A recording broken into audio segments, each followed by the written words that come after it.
It's an industry that I generally love. I have a passion for. I eat, sleep, I live for fitness. No, you need to be obsessed. You need to wake up, think about it. You need to go to bed, think about your clients, think about your progress, think about what you can do better. Genuinely, just be patient and take your time. That is you've got to take it all in the right steps. You've got to nail what you do in person before you go online. I don't like to talk about fear. The fears is usually something that makes your worries real. Welcome to the CoachingIgnited podcast. My name is Alex Povey. If you're a new listener, the show is released every Sunday on all the major platforms, including Spotify and iTunes. So be sure to hit that subscribe button so you don't miss a show.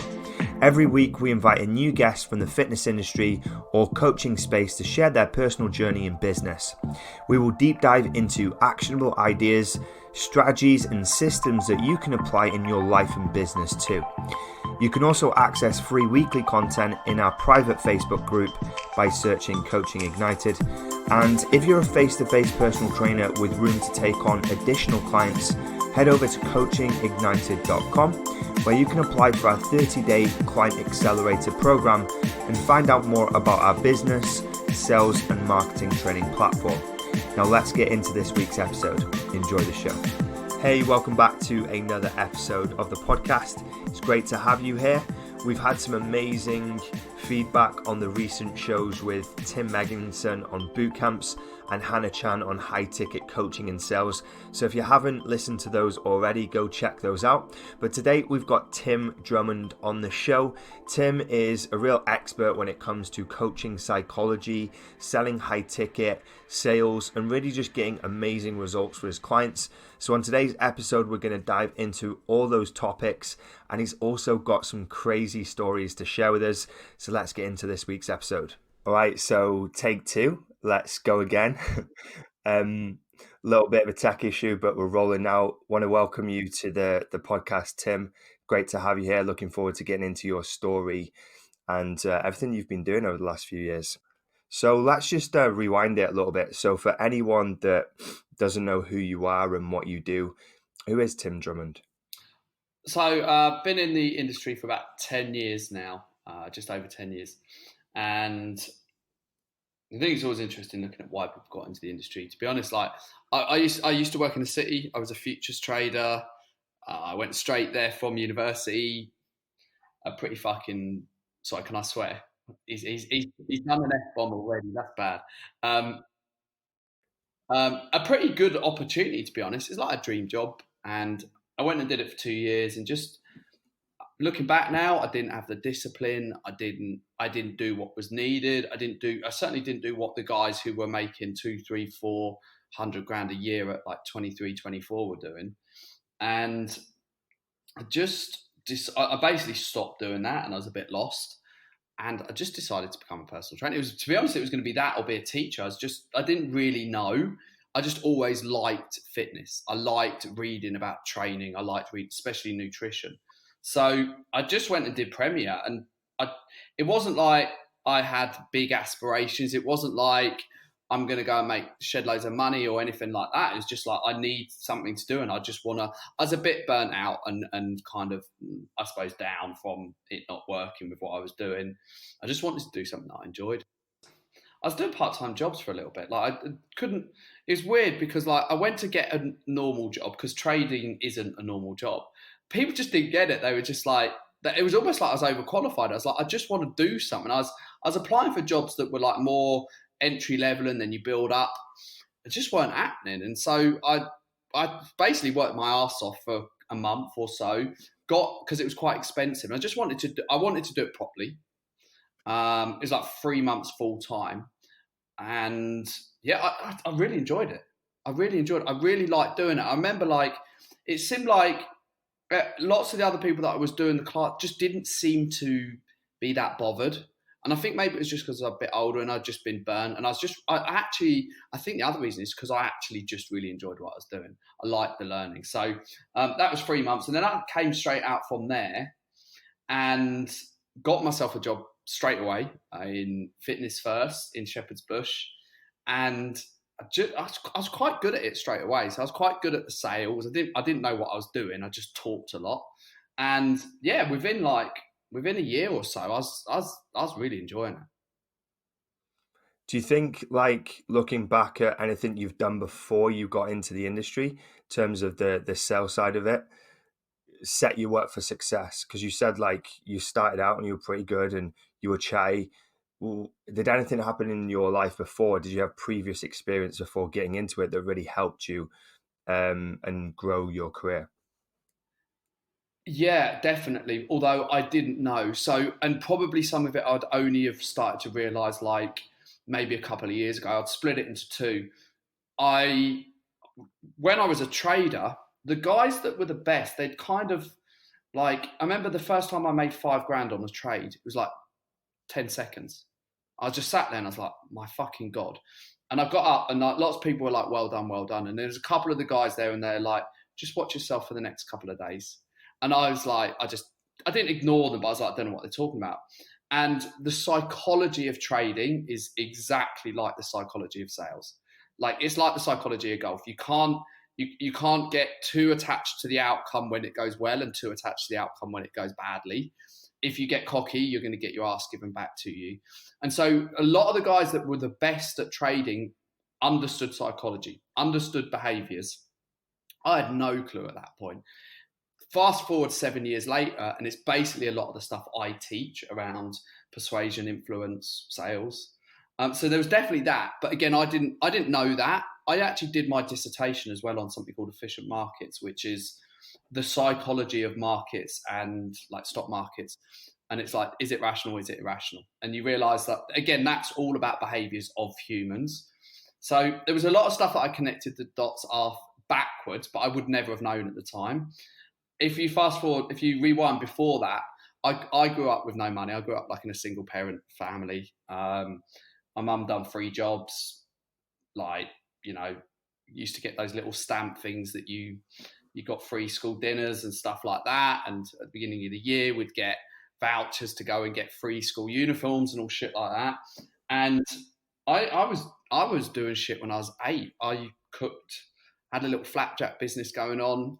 I remember when I was like 12, I had 3 paper hours. I was earning like 20. This is back in the day. I'm like 41. So I was earning like £23 a week from doing paper rounds. This was like, most people would, might get like, I don't know, a bit of pocket money still. When I was 18, we went to a lot of my friends were posh kids and went to posh schools, and we went to this event, and it's like, they were charging 50 quid for an event that should have cost 10 quid. And I was just like, I could do this. And so we just decided like, we're going to go and do it. We basically hired a nightclub, put 500 people in there, charged these posh kids 50 quid, made like 10, 12 grand from one night. So I kind of always been into, I wouldn't say entrepreneurship, although I would now. I didn't know it was that at the time. I just always into making money. Like I hustled, I would just do things to get money because I didn't have it. So I think it's always been this from when I was young.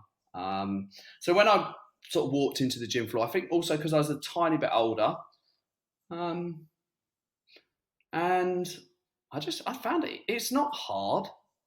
It's like, go and fucking talk to people. Like, I remember, like, even in the first, I think it was about 2 weeks in, there was a dude looking at the profile board, and like, no one bothered going and speaking to him. And I was like, I'm going to go and speak to him. Turns out he was a Chinese student, and he just bought 3 sessions a week. And at the time, that was a lot of money. It was like 400 quid. I was just like, why aren't other people doing this? I remember when I joined Gymbox, the woman said, oh, do you want to write some stuff for the newsletter? And I was like, huh? She's like, yeah, I've been asking the trainers here for the last 6 months. No one wants to do it. I was like, so who does this go out to? She goes, oh, it goes out to everyone who's a member. And I can write what I want. Yeah. And I was like, and no one's done that. And she's like, no. And I was like, hell fucking yeah. So I wrote articles every single week and sent out to this list. I got clients. It's like, I put posters up in the gym and no one was doing it. And then everyone followed. And for me, it was just like, it's not hard. Just take some fucking action, first of all. Stop being lazy and drinking your lattes. and wondering why you're not getting business. So I think I find it fun as well. That's the thing. I think business is fun, and I think when you find it fun, it's not such a stress and not such a hassle. So you're in the gym, you're basically seeing opportunities that other people are not seeing, you're taking advantage, and you're seeing results off the back of it. Here's the probably interesting part. Why do you think no one does that? Why do you think no one is seizing these opportunities or going out there and trying to win business or being proactive and really just taking a backseat when it comes to growing a business? Why do you think that happens so much in the industry? So I'm going to give like two levels of answers. I'll give you why they would say it is, and I think actually why it is. It's much easier to say it won't work for me. So it doesn't work for me. It doesn't work around here. My clients won't pay that. People in this gym won't pay that. It's always I can't or it doesn't work here, which is how I would have sometimes thought of things as well. I think that if you just replace that with like, I'm actually just scared to do it, then you're in a good place, because the reality is people are just scared. They don't want to face the level of rejection that you need to face to get progression. I remember I was at Fitness First in Liverpool Street, so it's a nice area. I was in the city. I was charging more than everyone else, and I was like, well, I want to charge £1,000 a month for 4 sessions a week. And it was a lot more than everyone else was charging. Now, I could sit there and go, well, it doesn't work. Everyone else is doing this, then I can't make it work. And I was like, nah, I'm just going to decide that I'm going to do it. And then I'm going to figure out how do I make that work. So at that kind of price point, to be honest, I just worked harder. So I just spoke to more people, and I sold with just talk. I just talked a lot. And I had a little way of doing it, but it worked. And then I was like, right, what can I see around me that are the people in London that are doing the best? Like, who are literally the best trainers in London, or so-called best trainers? I'm not saying they're not, by the way. It was like, who's charging the most? So I looked at, there was a company called Bodyism at the time, and I worked out like, what are they charging? And they used to charge per session, but I didn't want to charge per session. I wanted to charge monthly.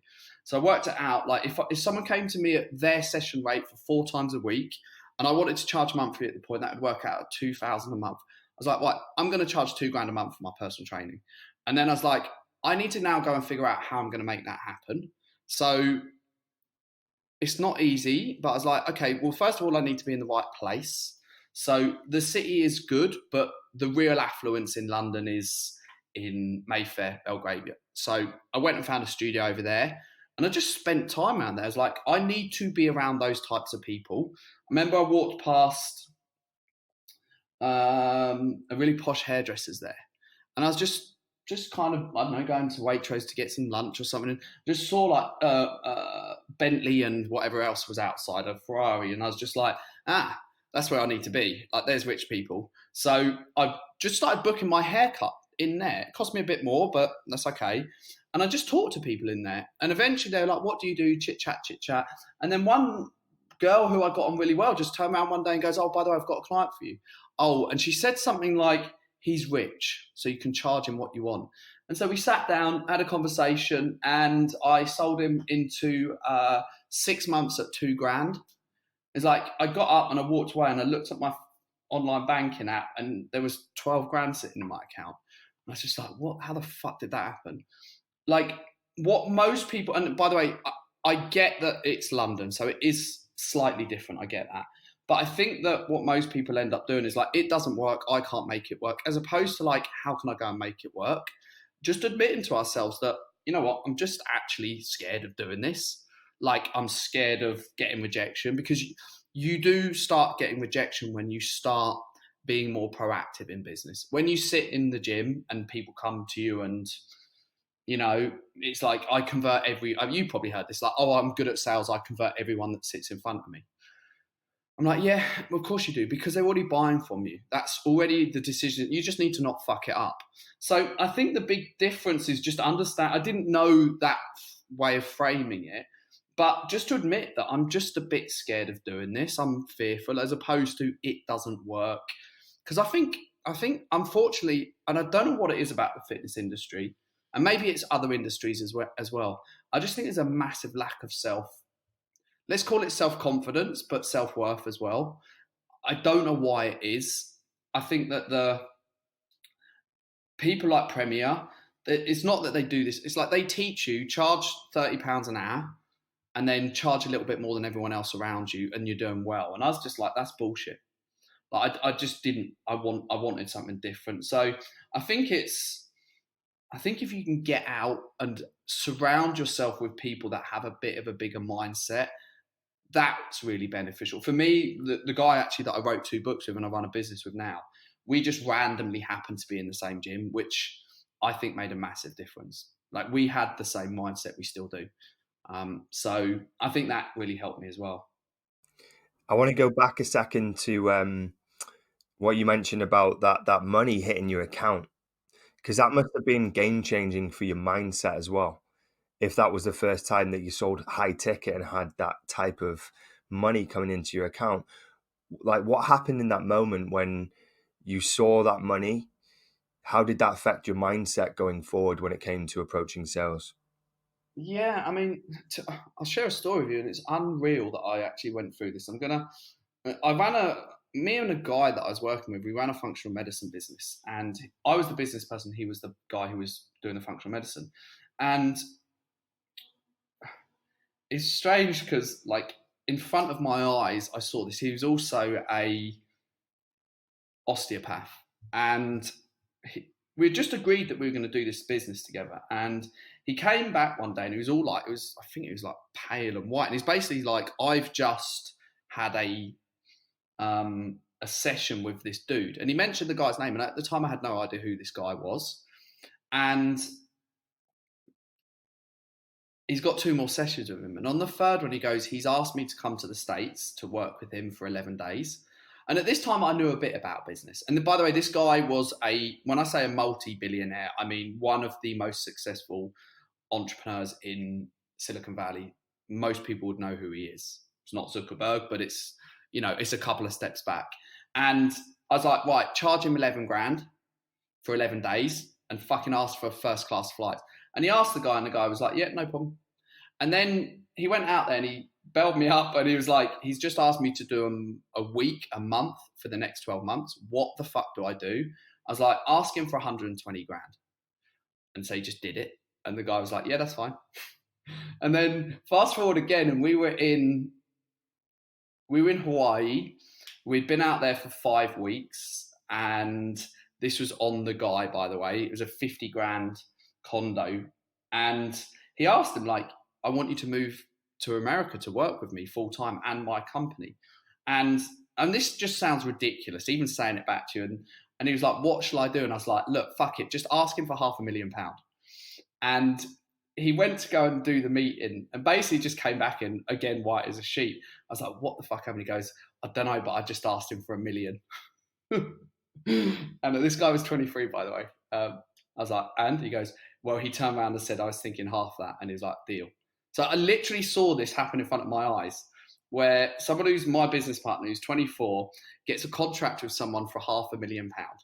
And I was just like, fucking hell, like if he can do that, ask him for, for 12, 15 grand. It's just nothing. It was a no-brainer.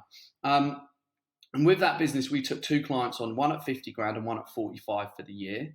So kind of just doing it and asking it, and it does change your mindset, because now you've got frames of reference that people will pay it. Now, again, I'm not saying everyone will. And of course you need to find the people that have that sort of money. But when you do that, and when you're willing to go and ask for what you want, it changes things. Like I walked from that guy paying me 12 grand, and I didn't have an issue asking him for the money, as in I knew I was worth it. And it was quite easy, to be honest. It was much easier than when I was selling personal training in the gym for 50 quid. Like I'd learned a little bit about sales. I'd paid for some sales training. It was a bit clunky, I suspect, but he didn't bat an eyelid. Was he? I mean, yeah. So it definitely, it massively changes things. That's a crazy story. Tell me about it. Like the thing was, it's almost because this guy who was my business partner just trusted me so much, and he was quite young. I don't know if I would have had the balls to do what he did. I don't know, but he just trusted me and my certainty, so he just did what I said, and then and it was like, I know, like it's like, God, can you imagine that at that age? So I think when you even if you took that out of the equation, like my last one-to-one transformation, it was $18,000 for 16 weeks. And again, he didn't batter an eyelid. He just went, just go and ask for stuff. And eventually people will say yes. I asked that guy for 100 grand to work with him for a year, and he did say no. But in my mind, I was like, right, I just need to ask 3 more people the same question, and one of them will say yes. So I think that's kind of, and again, even if you're in a town where it's not like those kind of people, if you learn to sell, which you do need to, it is a skill set that most personal trainers don't have, and they don't understand the importance of it, and they think that they're good at it and they're not. And it's not like it's icky. It's just most of the time when you're selling higher value stuff, it's because the client has to fully commit to doing it. So any client can just throw 30 quid at it, and if it doesn't work, it doesn't work. They don't have to feel that I've actually stepped up and taken proper action. It's like, it's 30. When you ask for a lot of money, it's the other person having to face their internal fears that they can't make it work. It's most of the time not about whether your stuff works. They might say that, or they might say it's too expensive, but most of the time it's not that. It's that they internally don't believe that they can make it work. And it's like, because I used to get told this a lot from people, it's like, if it doesn't work with you, I've got no idea what I'm going to do. And I started hearing that a lot because I was charging so much more than everyone else. And other things they'd say to me is like, I've tried everything else. Okay. So they're sitting there, and it was the online stuff a lot of the time. It's like they're sitting there and they're just about to, they're thinking of spending a lot of money, and they have to really commit to doing it. Like they have to put their money where their mouth is, and that's hard for people to do. Did you feel the pressure then when you were charging these high ticket prices where you're asking for thousands and thousands of pounds? How did it feel to you? Because you mentioned there, like, you need to have the belief that you can get the results. And if you don't have the belief that you can get the results, then you're not going to ask for those high ticket prices. So what was it like as someone taking on those contracts or those training programs at those high ticket prices? What did it feel like to you going through that process as the trainer? Yeah, it's a good question, actually. I think there was levels of it. I remember I spoke to Dax Moy a while ago. So he when I came through the fitness industry at the beginning, he was really well known in London and had a studio, and he does a lot of coaching now, and I just really respected him always. And I had a conversation with him, and he was like, one thing that you have to understand about coaching is that you can't do it for them, and you have to accept that some people are not going to get a result with your stuff, however much money they've paid. And I knew that before that. I knew it rationally, but it just made a difference when I heard it from someone who I really respected and had been there and done it. And so you can't help everyone. Like, people bark like a Alsatian, and then they get into your program and they act like a poodle. Now, that doesn't mean it's not our responsibility to be the best coaches we can be. So I found it, sometimes I did find it difficult. I had times where I was charging like $3,000 for 12 weeks online. And I had times where clients just literally disappeared. Didn't see, like week 3, they left. And I never heard from them. And I chased them up and I chased them up. Now,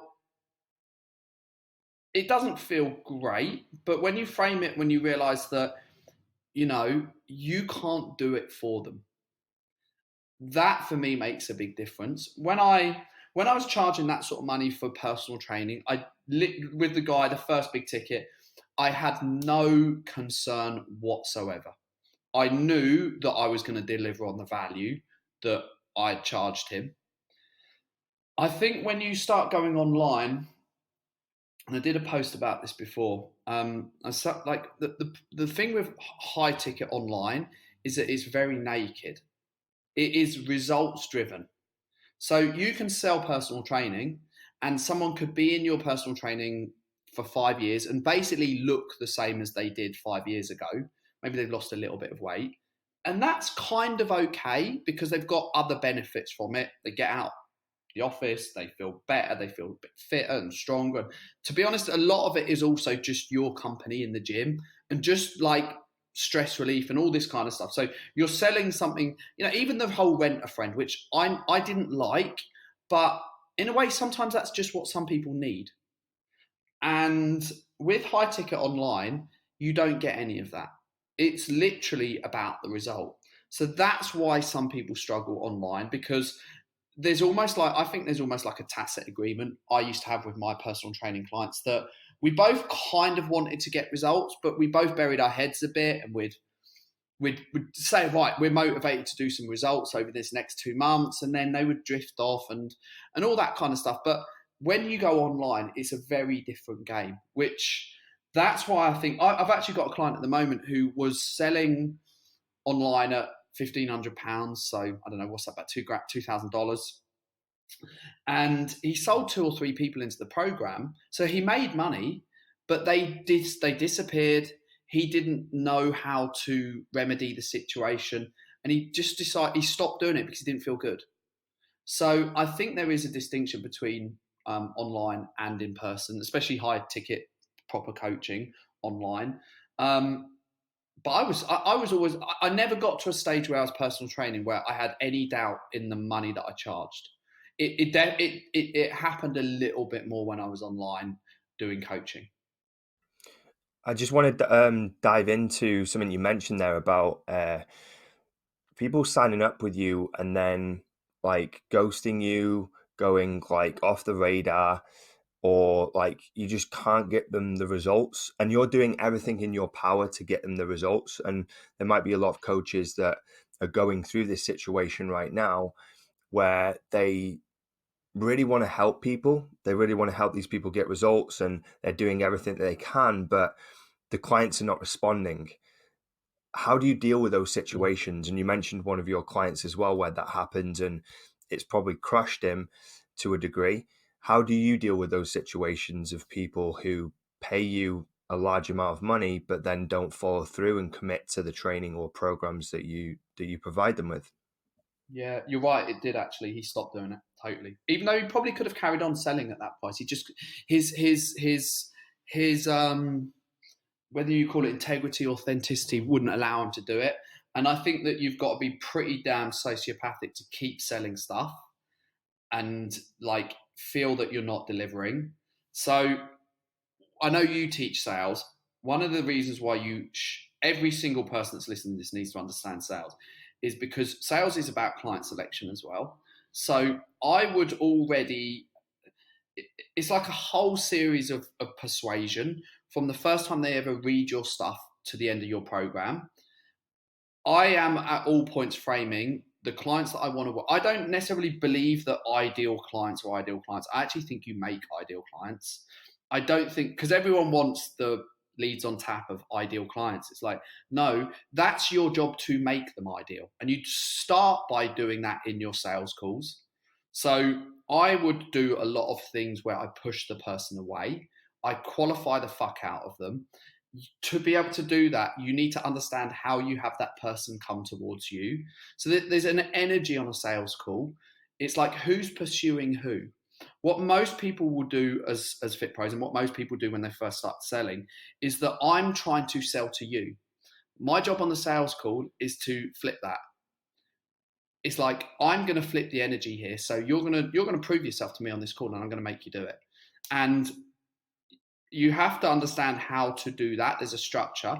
But when I close someone, you can't just do a normal sales call or sales conversation like a lot of people do when they have no clue how to do it. And then at the end go, why me? Why do you want to work with me? And then they say it and you're like, no, come on, why me? You go down the road and it's a quarter of the price. Come on, tell me. It's like, what type of client would you be for me? And I'm asking these questions because I mean it. And I'm like, what type of client would you be? What's going to happen if in week 3 you've not lost any weight? How are you going to react? Like, there's no refunds in this program. What's your thoughts? And all of these questions pushed people away. So if someone is either at that point not 100% like committed to the program, like if you tell someone there's no refunds to this program, if they're not committed to the program, they'll go and they'll run a mile. They won't do it. So I'm pushing people away all the time in my sales conversations. So it starts from the beginning. Like the advanced sales stuff that I do, I teach like what's like a 9-box close. So it's very structured of like, this is what we're going to do. Here's what I expect from my clients. Is that okay if I tell you? Yes. Right. You are going to work out 3 to 4 times a week. We'll figure that out. And I want you to eat 2 healthy meals a day. Are you okay with that? Yes. Are you sure? And so there's a whole structure there that I create around pushing people away. By the way, it creates a huge amount of desire as well, because when it's like in personal relationships, when you can't have something, you want to chase it more. When it's easy to have, it's just you lose interest. So on a sales conversation, the energy should always be flipped, and they need to qualify themselves to you. So questions like, what's going to happen if we get to week 3 and you've not lost weight, will reveal a lot about the person. And often they'll go, look, I get that this has taken me years to get here, so I'll be okay with that. Yeah, but what are we going to do? And so you're structuring the whole journey at that point. In the first sales call, the first coaching call, there's a structure that you need to create where you create boundaries, where you tell them like what it is that you do and what you don't. Like the whole thing around like, oh, I give them unlimited access. It's just bullshit. No, you're not getting unlimited access to me, because my job is to help you, enable you to be able to do this. So in the first coaching call that I do, there's a massive structure again, which is doing the exact same thing. So you're always trying to get in front of the problems that could occur, hopefully avoiding them all. I talk about like, I frame it like winners and losers, and I'll say it in the first coach call. Can I give you a bit of an idea of like the people that tend to win and the people that tend to not do so well? And they're like, yeah. So I have a little story around the people that really do well and the people that don't. I create content in my programs where, for instance, I'm a big believer in MyFitnessPal, but most people, they use MyFitnessPal and they get overwhelmed and they disappear off. So I create content where I get in front of the problems that the person who's my client would be experiencing. You design your program so it doesn't overwhelm clients, because most of the time when clients disappear, it's because most trainers, if we go back to like the whole money thing, they equate high ticket with stuff. And I'm like, no, it's the exact opposite. You want to give them as little as possible that gets the result. So things like 2 to 3 things each week are the way that you coach clients to get results. So it's an ethos of your programs, which means that your clients ghost you and leave most of the time because they're struggling and they don't know how to tell you. So I create a training around honesty. I don't call it that, but it's like, I just want the truth on the table. Most fit pros are terrible at empathy. They've got no idea. They can't understand how their clients are like they are. So they're very judgmental without meaning to be. So they give them in week 1 some macro program. Your clients can't follow that. So this is the part where it's our responsibility as coaches to learn the behaviors and the way that the brain works of people that aren't them. Because fit pros find it easy, normal people don't. So I think if you create your program and your sales conversation to stop that happening as much as possible, but it will still happen. So I reckon my aim is always to help to get results with 90% of my clients. I accept that 10% it's just not going to happen. Something that jumped out at me, and I just want to get clear on this, is the pre-framing at the start to try and alleviate people obviously making a commitment with no intention of getting the results, but also being careful not to push people away. Like, how do you strike a balance between that pre-framing and being like restrictive and pre-qualifying people and almost pushing them away, and then making sales and running a business that generates revenue? because they're two conflicting kind of objectives, right? You want to make the sale, but you also want to pre-qualify and push people away if they're not right. So how do you strike that balance? Yes and no, that they in some way go against each other. Yes, if you don't quite know how you're doing it, but people want what they can't have. They chase what moves away from them. So it's also incredibly attractive when one of my clients, that's actually in my internship, my business partner did an interview with her just about her kind of experience in the first month in our free group.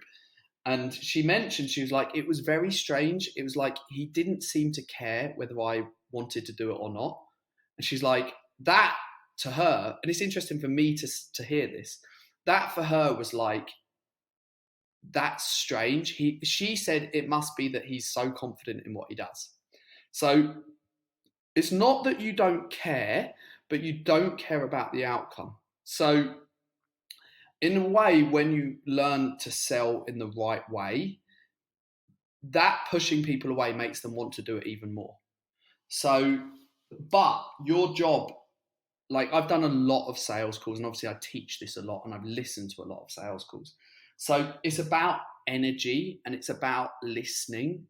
You listen to when is that person coming towards you? It's like Daniel Priestley from KPI talks about energy in sales conversations. So you have to frame the conversation. I generally do I do what we call a triage call. So I don't take them straight to a sales call. I put them into a 10-minute call to basically judge whether this person is someone that's going to be a fit, etc. The flip almost starts at that point. So I'll ask questions I have kind of 2 or 3 checkpoint questions in the main sales training. And it's like, do you think you need help? It's like, I need them to say yes before we move on. If they go, yeah, I don't need to challenge at that point, but yeah is different to yes. So in my mind, I'm like, okay, this person said yeah. What is that saying? And sometimes they're like, yeah, and then they'll say another sentence afterwards. It's almost like they're unselling themselves at this point. So I'm like, okay, the energy at the moment here is that they're moving away from me. I can't now start challenging them. So I need to figure out, what does that mean? That answer should be yes. Cool. And then I was like, why do you think you need help? They've got to say why. If they can't say why is such a strong question on sales calls. If they can't say why, then they don't believe it and it's not the truth. So then again, there's a structure to this, and the way I teach it and the way I do it is sometimes different. Dude, listen, you know I'm not cheap. You could go and probably buy this for a quarter of the price somewhere else. Do you want my help? It's like, what are they going to say? They can say no. Awesome. They don't ever. They might unsell themselves a bit with a well, it depends on blah, blah, blah. Or they might reveal something that's subconsciously going on in their mind, which is like a yeah. I'm like, I'm not leaving them there. No chance. I'm like, dude, come on. Yes, yeah, no. Yes. Okay, cool. Are you sure? Yes. Why? They need to tell me why. Otherwise, I don't believe them. And it's not I don't believe them. They need to tell me why. And what Fit Pros would be scared of doing at this point is, what happens if I ask someone, do you want my help? And they say no. Well, good fucking job. At least you've got to the point where they've said no and you're not wasting your time. Or again, at this point, it's more like, okay, they're not moving towards me at this point. Why is that? What's really going on? So you can loop round. And often that's just they're scared to commit to doing it. Things like, I call it coaching yeses. You want to get people at the beginning of calls to say yes and commit to things. So even like, do you think something needs to change here? And if they say yeah, I'll be like, yes, yeah, no. And they'll go, oh, yes. And so then the next question of the kind of checkpoint questions that I might ask, I'm like, do you need some help with this? Yeah. Dude, I mean, yes. So now for the rest of the conversation, they will either commit one way or the other, and they will start saying yes. Yes is an important thing. So when I then come to the point where I'm like, do you want my help? They'll say yes. Okay, cool. So a lot of it is about, one thing that I would do, this is probably the best tip that I could possibly say, is record your sales calls and listen back to them, because you'll feel and you'll feel the things that there's an energy. A lot of it is about just tonality, small words that appear, the nuances of getting someone to come on that journey with you. So later on down the line, when you push people away, like they're moving towards you. So I would also say, like, in answer to what you said as well, you also need to be congruent with what you're saying. So I had a conversation with someone once, and I was like, what type of client would you be? And he's like, well, what do you mean? I was like, what type of client would you be? Why should I work with you? And then he's like, oh, I don't know. And I was like, he didn't kind of know how to answer the question, but the frame was there. I was like, are you committed? He's like, yeah. Like, are you accountable? He's like, yeah. And I said, do you take action? And he said yes, but he didn't mean it. He didn't know that he didn't mean it, but it was like this kind of slippage. And to be honest, at that point, I just didn't think he was going to be right. So I didn't say it straight away, but 5 minutes later, I was like, look, dude, I don't think this is right for you. So I think when you actually are willing to turn people away, it changes things, because then when you know that this person is a right fit, you can bring so much strength to that situation. It's like, sometimes I do it slightly different. I'm like, dude, you need to do this. You know that, right? So I think that the ability to marry those two together it's not impossible. Like, but it's hard to learn to do this because it takes a lot of practice. I want to make this super actionable then for anyone listening who might not be at this kind of level, right? You've been doing this for a long time. I've been in sales for a long time, and it comes with practice and learning and testing and trial and error and recording calls and listening back and reflecting. But to make it actionable for anyone listening, what would you say are some of the key areas or key steps that people should really focus on when it comes to just improving their sales game a couple of levels? How do they step to level 1 and then level 2 to really just have an impact on their conversions and the amount of people they sign up? Nice. Okay. Number 1 is go and get some sales training, pay someone to learn, because the first coach I ever worked with, and I was selling at decent money, I was like, yeah, I'm good at sales.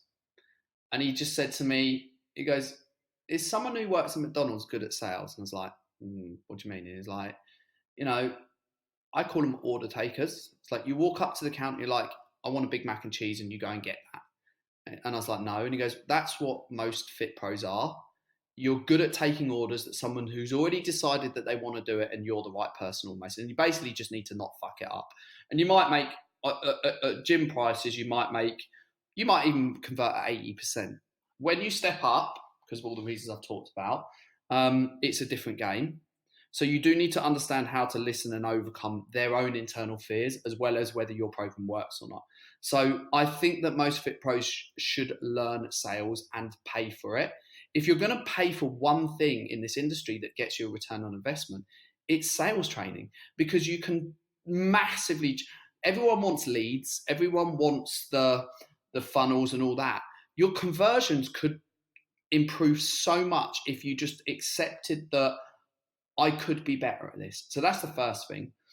Second is like record your calls. Now that obviously means that people need to be getting on sales calls. And most fit pros don't. They don't even have sales calls because they don't even really understand direct response marketing. The big thing that I would say when you want to get good at sales or coaching as well is that questions are the answers. If you listen back to your sales calls, or in some way, even if you're doing sales conversations, how much of the time are you speaking and how much of the time are they speaking? It should be, my calls, to be honest now, are probably 95% of the time they're speaking, 5% of the time I speak. Probably when I started doing it, it's probably 80-20. 80% of the time they're speaking, 20% of the time I'm speaking. Telling is selling. Telling people only works to a certain level. It's about knowing the right questions to ask and listening and learning to listen. Most people can't listen. And it sounds a strange thing to say, but if you listen back to your sales calls, like how much time are you using your ears and how much time are you using your gob? So they're probably the three things that I would say. One more as well, which is more like, I split it into inner and outer game, is that a lot of that is like the outer game structure, but it's just to understand your internal world and what's going on when you're on sales calls. Like I said at the beginning, just admit that I'm scared to get on the phone. The first time I ever sold high ticket on the phone, and I'd already sold in person, remember, like, I had a call lined up on Skype. My hands were sweating, my throat was dry, I was nervous, I was walking around, and my missus was like, what the fuck's going on? And just to say, you know what, I'm actually just fearful of this, is a great place to be, as opposed to it doesn't work, I can't do it, like it doesn't work in my area. Just admit what's going on, which is I'm scared of selling, and that's a really good place to be. Awesome, man. That was really great advice. I just want to say thank you so much for doing this. There's been some crazy stories in here and a ton of great insight into sales. Now, for anyone that really wants to learn more about you and what you do and how you can maybe help people take their businesses from offline to online, how does that all work, and how can they find out more about you and what you do? Yeah, so I've got loads of free stuff that I do. So I've got a book. Well, that's not free, but it's, a few dollars. The Prosperous Personal Trainer, so they can have a read of that.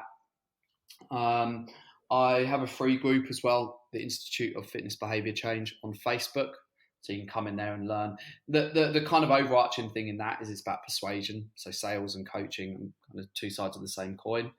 I have a free challenge or mini course that we do every couple of weeks, which is more about like actually teaching personal trainers how to have coaching sessions outside of the gym. So a lot of personal trainers want to move online, or they like hybrids. So it just gives you the documents, exactly what to say, the structure of some little cool things that you can do with current clients, more just a practice coaching. Because then if you're confident of like you would actually know what you do, not in the gym, then the sales becomes much easier, obviously. So that's more about like helping people just see what coaching is and behavior change and how they can go and just start doing it. I have a program called the Internship, which is basically 6 months. It's working with me directly, where we help people understand coaching. So it's education based as well. And we help them get their first few clients, and then they get to run their clients through the 12-week program while kind of I'm there with them, kind of holding their hand. And if there's problem, like you said, if there's a problem where the client disappears, obviously we teach them how to sell it, but it's like, well, then what? So we work with them while they're working with those first sort of 1 to 3 clients. And then we build them their flagship program, which is more about like very specific, building a niche, building the marketing and all that kind of stuff. So that's the Internship. That's the only program that I do at the moment. So they're the best places. Love it, man. And then on Facebook, it's Tim Drummond. People can hit you up on there as well. Yeah. Add me on Facebook, timdrummond.com. Awesome. So let's end on this. This is what I generally ask every guest that comes on the podcast. What do you think makes a good coach? Listening. Learn to listen.